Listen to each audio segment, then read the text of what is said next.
तिकडे प्रशांत महासागरातील एल निनोची तीव्रता सातत्याने वाढते, त्यामुळे नोव्हेंबरमध्ये एल निनो सर्वोच्च पातळीवर पोहोचेल असा अंदाज आहे.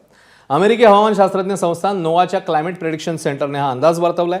एल निनो मार्च 27 पर्यंत सक्रिय राहील अशी शक्यता 97% आहे. मात्र पुढील काळात त्याची तीव्रता कमी होऊन तो मध्यम स्वरूपाचा राहण्याची शक्यता आहे. दरम्यान महाराष्ट्रातील सध्याच्या पावसाच्या स्थितीवर देखील हवामान बदलाचा परिणाम पाहायला मिळतोय. राज्यातल्या अनेक भागात पावसाने काही काळ ओढ दिली आहे, त्यामुळे खरीप हंगामावर संकट आहे.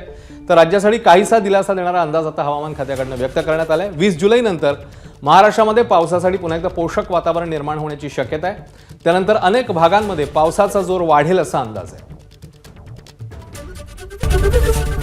एबीपी माझा, उघडा डोळे बघा नीट.